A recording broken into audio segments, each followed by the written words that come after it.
Hello, everyone. Thank you for the wonderful birthday wishes. No, this video is not all about me, but I am going to make it about me for a second. I turned 45 yesterday, and let me tell you, the love was felt. Thank you, thank you, thank you, thank you for all the birthday wishes. Really appreciate them. But moving on to stuff bigger than me, more important than me, stuff that you may hopefully want to know about, and that is interest rates for mortgages. No, not really. I mean, kind of true, but not really. So rates coming down. Look at the trend, guys. The trend is our friend. We've gotten a little better. Remember, green is good. We're trending in the right direction. Time will tell. The Fed will cut in September 18. Circle that on the calendars. But refinances, we're starting to get folks queued up. So if you guys think you might want to refinance or want to explore that, reach out to us. Yes, that's a selfless plug. But we'll go ahead and get you guys ready to make sure that when the rates are opportune time to do it, we'll be ready to take care of you.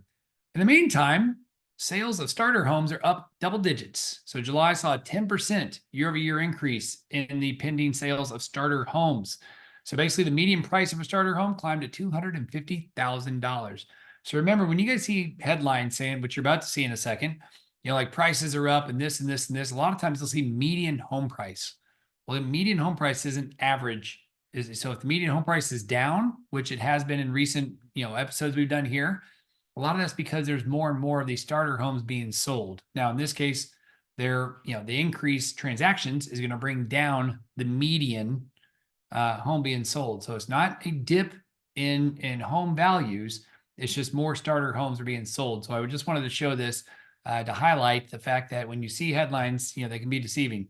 But new home sales overall, they've risen, right? This says highest level since May 2023. So it's a year ago, and that's fine. That's great. Again, seasonally adjusted saw July 10% increase to 739 units. But the other part to remember, guys, maybe a third of those are actually homes that can be moved into. The rest of them are still sticks and, right now air, depending on where they are in that process. So keep that in mind. And if you want to follow the home builders, the stocks, they're down there. They've had a good run, then they've not, then they have.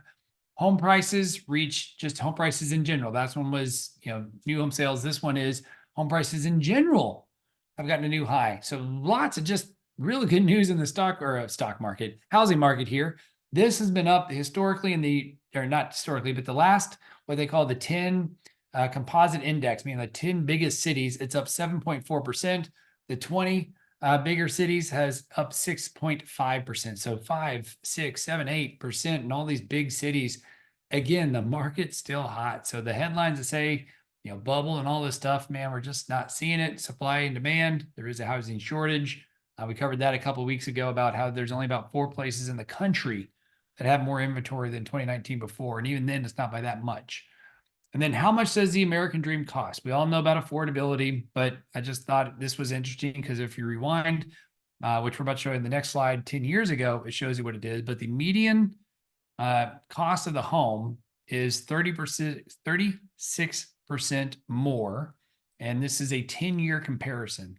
So the American dream now costs 36% more, or an extra $47,000 for a $150 a year income of a family of 4.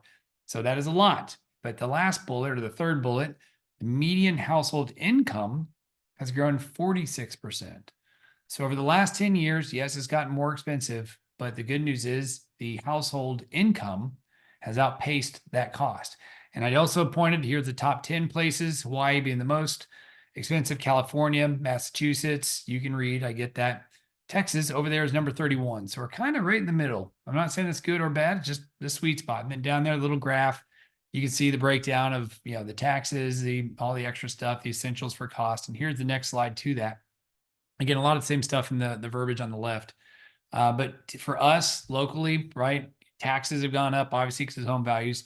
Homeowners insurance in North Texas is certainly high because of all the crazy weather we have. But this is just a comparison. The upper right chart or table, whatever you want to call that graphic, shows that from July of 2014 to August of 2024, you guys can see the difference between the 275 home at 4% versus the 425 home at 6.5%. So that is noticeable. It's real. But again, the part I'll keep going back to is at least incomes are up. That is a good thing to help keep pace with that. What percentage of people actually retire with $2 million? Not just $1 million, but $2 million was the heading to this. And then all of a sudden they talked about, the percentage of people with $1 million. So Apparently 3.2% of retirees have over $1 million in their account. The average retirement savings for people 65 and older, 232,000, and that was as of 2022. So if you look at the different, age groups, they kind of show that ultimately the real thing is start saving early. I know you young Gen Zers and all this stuff, you want to live first and go do all this stuff and not work and all this stuff. And I get it. And I appreciate that. But realize compound interest is a real thing. This is my PSA. I'm putting my dad hat on. Save, save, save, invest, invest, invest. Do what you can early in life, because I promise you 20 and 30, 40 years later, it will catch up to you and it does matter. So again, that's my PSA. To see those numbers somewhat were a little shocking to me, so I thought I'd share. So Kevin Spacey, did not know this, got foreclosed on. So apparently he's refusing to leave his property that he got foreclosed on. It was a foreclosure and auction. Who knew? I think it was like the 5.6 million. He also sold a condo. I think that was also 3.2, or maybe that's what it was, sold for what he paid for it. But either way, man, who knew? So those movie stars, right? Dallas, I did not know this. Apparently we were number 3 for the top 10 metro areas with the highest office vacancy rate, meaning those big buildings up and down the tollway and everywhere else you see.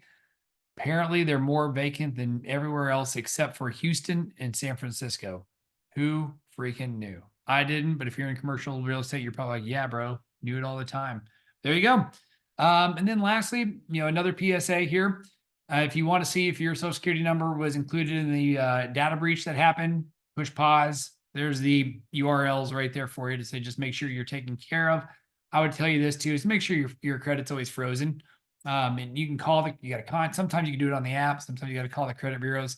It's worth the effort. It is a pain in the butt. I know it, to lock it, unlock it. And it's a pain for us too when you get a mortgage, but it's worth it. So Experian, TransUnion, Equifax, go find their websites directly, call them directly. You don't need to pay a service. Their apps, a lot of times you can do it with the click of a button once you get set up.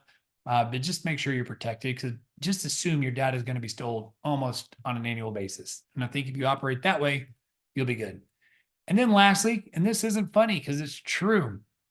My gosh, is it true? One does not simply buy a car before closing. Yes, they do. So you would think that's what it's supposed to be, but it's not funny, because this does happen, and it's not fun because you got to fix it, and sometimes you can't fix it. So there you go.